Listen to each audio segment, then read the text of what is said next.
नमस्कार मेरे प्यारे देशवासियों, आप सभी से विनम्र आग्रह और निवेदन पूर्वक इस वीडियो को बना रहा हूं, क्योंकि जिस प्रकार से देश में आरक्षण को लेकर गृह युद्ध हो रहा है, इस गृह युद्ध को विराम दीजिए और सभी को अपने अपने अधिकारों के लिए जीने दीजिए। किसी को भी अपने पास से कुछ देने को नहीं है, जिसको जो मिला है उसमें संतुष्ट रहना चाहिए। आरक्षण क्या है, इसको सिर्फ और सिर्फ समझने की बात है। आपको आरक्षण को समझना है। हमारी सरकारों ने जो भी आरक्षण तय किया या जो हमारे पूर्वजों ने पुराने समय से ही आरक्षण चला आ रहा है। आरक्षण कैटेगरी वाइज,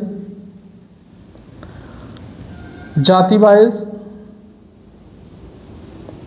दिया गया था और उसके बाद में कुछ आरक्षण इस प्रकार से आए हैं जो आर्थिक स्थिति के आधार पर उनको आरक्षण दिया गया। आरक्षण सबको मिला है।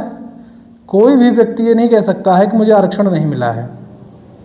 बस आरक्षण को समझने की ज़रूरत है। आप लोग आरक्षण को समझ जाएंगे तो मुझे उम्मीद है कि ये जो गृह युद्ध हो रहा है ये थम जाएगा। तो हम सबसे पहले हमने एक पहले भी वीडियो बनाया था आरक्षण को लेकर। अब मैं पुनः एक दूसरी वीडियो बना रहा हूँ। इस वीडियो में क्या है, EWS जैसा कि सभी लोग जानते होंगे, ये इकोनॉमिकली वीकर सेक्शंस है, यानी जो आर्थिक रूप से कमज़ोर वर्ग के व्यक्ति हैं, सामान्य वर्ग के व्यक्ति, जैसे मान लीजिएगा जो सामान्य वर्ग कैटेगरी में आते हैं उन लोगों के लिए ब्राह्मण हो गए, ठाकुर हो गए, बनिए हो गए,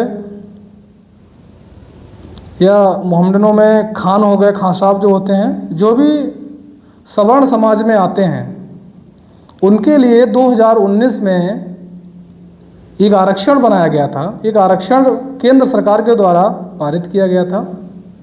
उसका नाम दिया गया था EWS। जैसा कि आपको बता चुके हैं, इकोनॉमिकली वीकर सेक्शन, यानी जो आर्थिक रूप से कमज़ोर व्यक्ति हैं उनके लिए बनाया गया था। और इस आरक्षण को अगर सही मद्देनज़र से देखा जाए तो यहाँ पर एक बात उठाने वाली ये है कि एक व्यक्ति जिसकी सालाना आय 8 लाख रुपए है, यानी महीने में अगर काउंट किया जाए तो 66,000 रुपये प्रति महीना, 5 एकड़ जमीन तक। 5 एकड़ का मतलब है यूपी के आधार से 30 बीघा, 30 बीघा जमीन, 8 लाख रुपए वार्षिक सालाना आय और 1000 स्क्वायर फीट में मकान होना चाहिए, यानी 100 वर्ग गज से कुछ ज़्यादा है, चलेगा और वो गरीब रहेगा। जिस व्यक्ति की सालाना आय 8 लाख रुपए हो, 30 बीघा यानी 5 एकड़ जमीन हो, रहने के लिए 100 वर्ग गज, 125 वर्ग गज में मकान हो, उस व्यक्ति को गरीब बना दिया गया है। तो आप लोग शांत बैठे हुए हैं। इस पे तो अन्य जातियों को जिस प्रकार से आप लोग SC, OBC, ST को टारगेट कर रहे हैं जो गृह युद्ध में आप लोग, तो आपको सबसे ज़रूरी क्या है कि आप अपने खुद के आरक्षण को समझो कि एक व्यक्ति OBC, SC, ST, इसकी वार्षिक आय क्या होनी चाहिए? इसकी वार्षिक आय, भाई लाभ आपको भी शैक्षणिक संस्थान में एडमिशन लेने के लिए, सरकारी नौकरियों में एडमिशन लेने के लिए आप लोगों के लिए मिला है। उसी प्रकार से OBC, SC, ST को भी आरक्षण मिला है। उनकी वार्षिक सालाना आय देख लीजिएगा, 2.5 लाख रुपए, 2 लाख रुपए, ठीक है ना। तो एक व्यक्ति वार्षिक आय जिसकी 2 लाख 2.5 लाख रुपए है, इससे ऊपर होते ही वो अमीरी में आ जाता है। इससे ऊपर होते ही वो बड़ा आदमी बन जाता है, उसका राशन कट जाता है, उसको सरकारी सुविधाएं मिलना बंद हो जाती हैं, उसका आयुष्मान कार्ड नहीं बनता है, उसको बहुत सारी परेशानियों का सामना करना पड़ता है उस व्यक्ति को जिसकी वार्षिक सालाना आय 2 लाख रुपए है।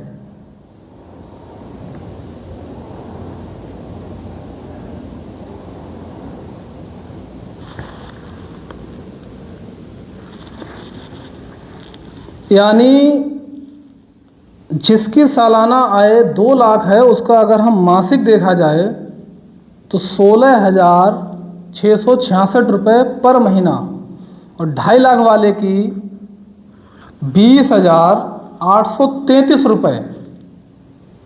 ये व्यक्ति अगर इससे 1 रुपये भी ज़्यादा हो गया तो वो अमीरी में आ गया, और 66,000 रुपये प्रति महीना पाने वाला व्यक्ति गरीबी रेखा में आ गया। मुद्दा तो यहाँ पे उठना चाहिए था। यहाँ पर अगर जिस प्रकार से आप लोग बहुत बुरी तरीके से प्रोटेस्ट की धमकियाँ, सरकार गिराने की धमकियाँ, मोदी तेरे टुकड़े होंगे, योगी से बैर नहीं, मोदी तेरी खैर नहीं, इस प्रकार से केंद्र सरकार के नेताओं को गालियां दी जा रही हैं, ये कहाँ तक ठीक है। जिस समय आपको EWS मिला था आप लोगों ने बड़ा हंसी खुशी से, किसी को पता भी नहीं चलने दिया, और OBC SC दलित किसी को भी इस आरक्षण से किसी को कोई दिक्कत नहीं हुई भाई, क्योंकि वो अपने में बहुत खुश है। आपको सरकार सब कुछ दे दे, उन्हें क्या दिक्कत है, हमें क्या दिक्कत है भाई, आपको दिक्कत क्यों होने लगती है? इसको समझने की ज़रूरत है। 16,000 रुपये 666 और 20,833 रुपये वाला व्यक्ति अगर 34 भी हो गए ना तो वो अमीर में आ गया। अगर उसके 16,000 रुपये 666 जगह 667 भी हो गए, 1 रुपये एक्स्ट्रा हो गया, वो अमीरी में आ गया।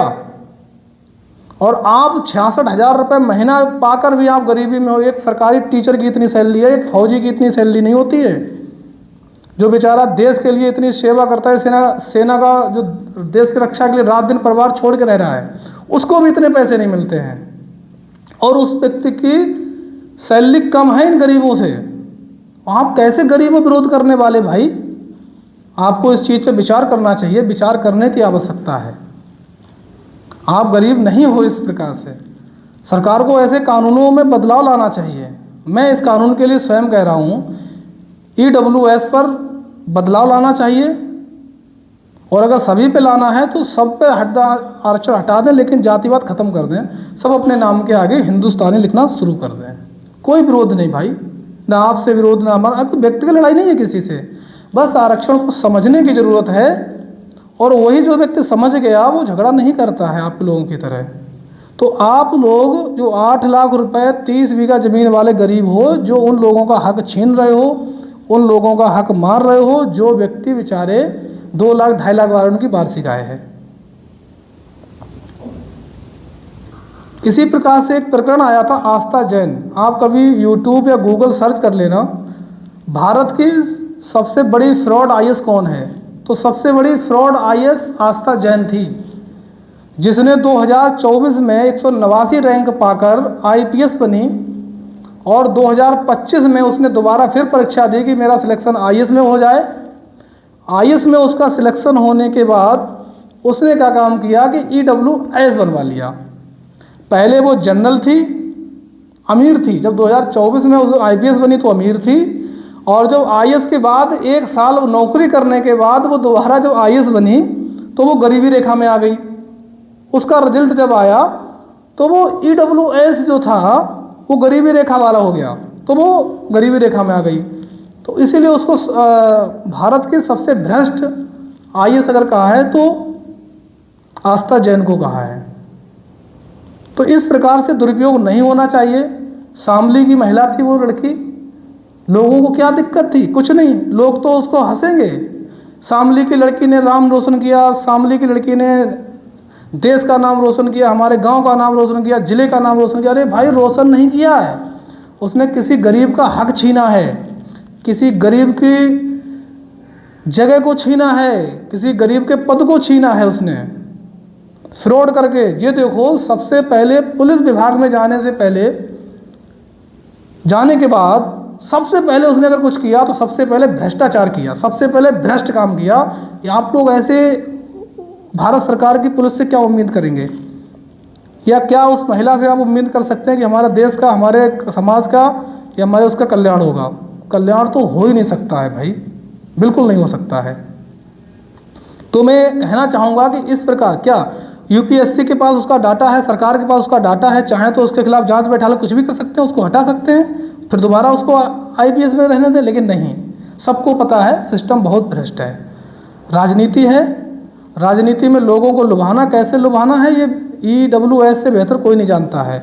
8 लाख और 66,000 महीना कमाने वाला व्यक्ति गरीबी रेखा में आ गया है, और वही जो 8 लाख और 66,000 30 बीघा जमीन वाले विरोध कर रहे हैं उन गरीबों का, जो बेचारे 2 लाख और 2.5 लाख रुपए में अपना, इससे ऊपर 1 रुपये निकलने के बाद अमीर हो जाते हैं, उन लोगों का विरोध कर रहे हैं। इसमें विभिन्न प्रकार के वो हैं,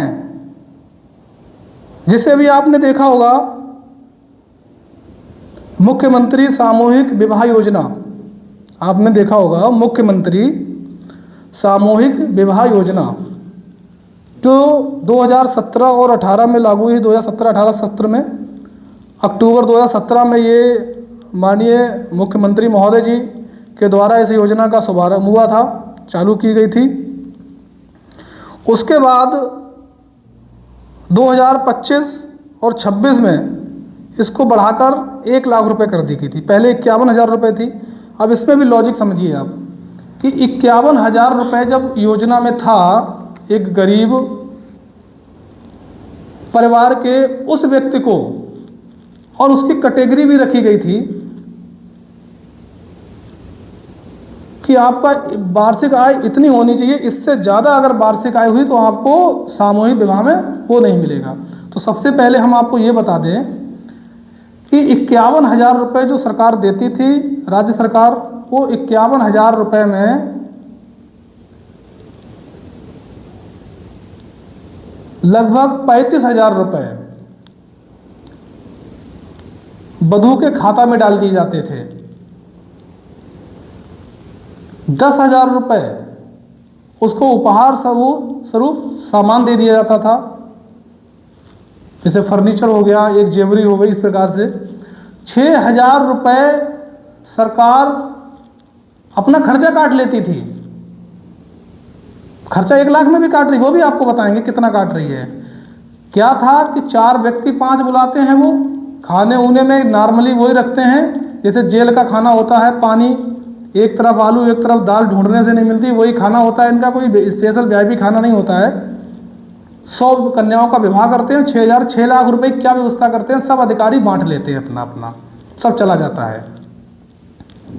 उसके बाद 2025 और 26 में इसी सामूहिक विवाह योजना को 25 और 26 में बढ़ाकर 1 लाख रुपए कर दिया गया था। अब 1 लाख रुपए का लॉजिक समझिए।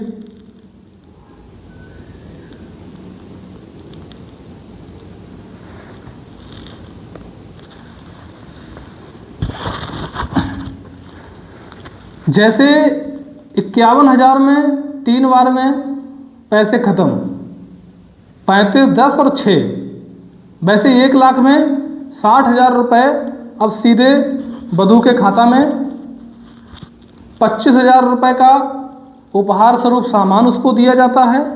अब देखिए सबसे बड़ी सोचने वाली बात है, सबसे बड़ा लॉजिक वाली बात है कि 15,000 रुपये अब उसके खाना खर्चा में शुरू कर दिए।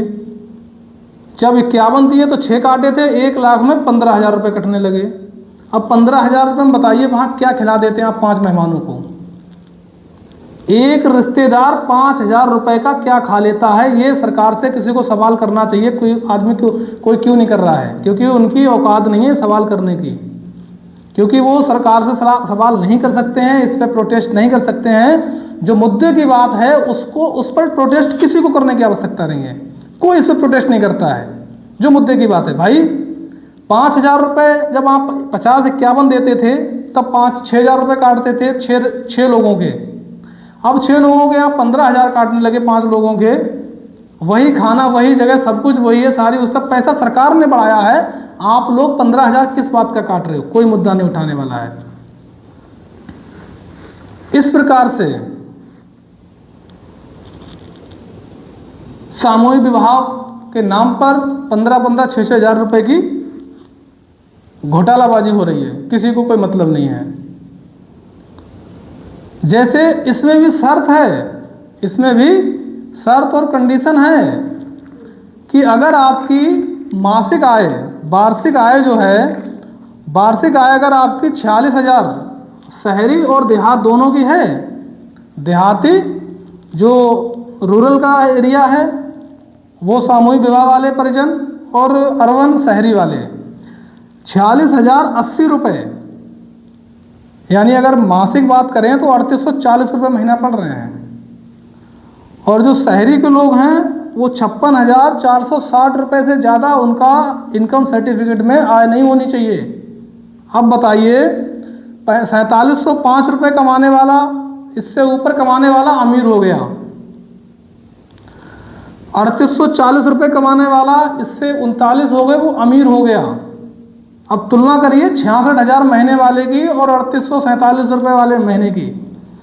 एक ओबीसी एससी 47,000 रुपये, 4700 रुपये महीना कमाकर अगर उसने 100 रुपये एक्स्ट्रा कमा लिए या लिख गया उसके प्रमाण पत्र पे, तो वो अमीरी रेखा में आ गया। आप 66,000 रुपये पाकर भी गरीबी रेखा में हो। मुद्दा इस पे उठाना चाहिए। आप मुद्दा नहीं उठा रहे हो। क्यों नहीं उठा रहे हो? क्योंकि आपकी हिम्मत ही नहीं है मुद्दा उठाने की। आपको चापलूसी करनी है, आपको सरकार का भला बनना है, आपको राजनीति करनी है, आपको विधायकी लड़नी है, आपको प्रधानी लड़नी है, आपके लिए मंत्री बन रहा है, आपको गठबंधन करना है, आपको विवाद कर कर आपको हाईलाइट होना है, सोशल मीडिया पे हाईलाइट होना है। अरे भाई, ये काम कर रहे हो, और भी बहुत सारे काम है हाईलाइट होने के। किसी का हक मारकर, किसी का हक छीनकर हाईलाइट होना कोई अच्छा काम नहीं है, बहुत बढ़िया कोई काम नहीं है। इसी प्रकार से